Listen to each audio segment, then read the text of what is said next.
अगर आप भी बिहार बोर्ड से क्लास 12 की परीक्षा उत्तीर्ण कर चुके हैं और साथ ही साथ में आपने स्नातक परीक्षा भी उत्तीर्ण कर लिया है, तो स्नातक परीक्षा उत्तीर्ण करने वाले और इंटर परीक्षा उत्तीर्ण करने वाले छात्र छात्राओं को 1000 की छात्रवृत्ति मिलने जा रहा है। और ये छात्रवृत्ति का लाभ आप किस प्रकार से ले सकते हैं, इस छात्रवृत्ति को लाभ लेने के लिए आपको क्या क्या करना पड़ेगा, कौन कौन सा डॉक्यूमेंट लगेगा, कौन कौन से जाति के लोग ले सकते हैं, इसको लेने के लिए हमको क्या क्या काम करना पड़ेगा, मैंने इससे संबंधित आपके मन में जो भी सवाल चल रहा है तो उसको दूर करने का प्रयास करेंगे। तो वीडियो में अंत तक बने रहिएगा। अगर चैनल पर नए हो तो चैनल को सब्सक्राइब जरूर कर लीजिएगा ताकि ऐसे वीडियो आपके पास हमेशा मिलते रहे। तो चलिए बिना समय गंवाए हम इस वीडियो को शुरू करते हैं। देखिए, हम सबसे पहले यहाँ पर बात कर लेते हैं कि ये स्वयं सहायता भत्ता समूह है क्या और इसके तहत कितने रुपये मिलेंगे। देखिए, ये आप भी जानते हैं कि चुनावी प्रक्रिया के तौर पर सरकार द्वारा नई नई योजनाओं का जो है अवकाश किया जाता है। तो इसके तहत आपको 1000 यानी अगर ये स्वयं सहायता भत्ता समूह के तहत 1000 रुपया दिया जाएगा। यानी अगर आप इंटर पास कर चुके हैं, चाहे किसी भी डिवीज़न से पास किए हो, यानी इंटर पास कर चुके हैं, चाहे लड़का हो या लड़की, दोनों को मिलेगा।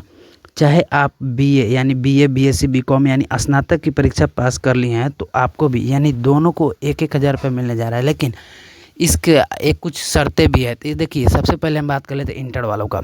उनका ये शर्त होगा, जैसे कि आपने इंटर पास कर लिया है और इंटर पास करने के बाद आप कोई भी रोज़गार नहीं कर रहे हैं, चाहे वो सरकारी हो, प्राइवेट हो, यानी आप किसी भी काम को नहीं कर रहे हैं, बेरोज़गार बैठे हुए हैं घर पर, यानी आप नौकरी का तैयारी कर रहे हैं, नहीं तो जॉब की तैयारी कर रहे हैं, कुछ भी आप तैयारी कर रहे हैं लेकिन काम कर नहीं रहे हैं, तो ऐसे में उनको 1000 रुपया दिया जाएगा।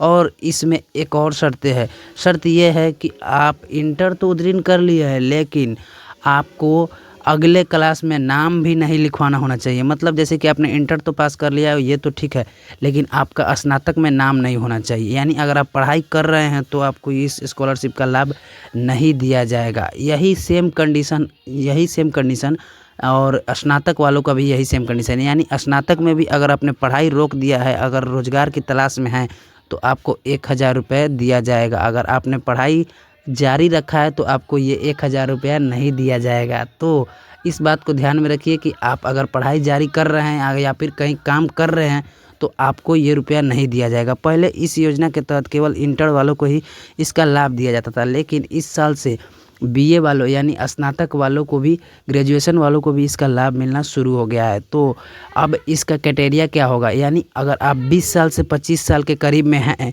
तो आप इस स्कॉलरशिप का लाभ ले सकते हैं। मैंने कुल डिटेल्स आपको बता दिया कि ये स्कॉलरशिप किसको लाभ मिलेगा, कितना से कितने साल के रहेंगे तो मिलेगा, क्या आप पढ़ाई कर रहे होंगे, कितना, मतलब जो भी इससे संबंधित था इसके सवाल को मैंने दूर किया।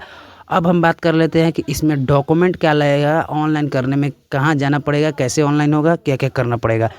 अगर आप 12th क्लास के लिए मतलब आवेदन कर रहे हैं तो आपका मैट्रिक का मार्कशीट, 12th का मार्कशीट और Aadhaar card, passbook size photo, provisional, ये सब डॉक्यूमेंट आपका लगेगा। और ये ऑनलाइन आवेदन मैं वीडियो के नीचे लिंक दे दूंगा, वहाँ से भी कर सकते हैं, नहीं तो आप बगल में आपके नज़दीकी जो साइबर कैफ़े है उनसे भी आप जाकर ये ऑनलाइन आवेदन करा सकते हैं।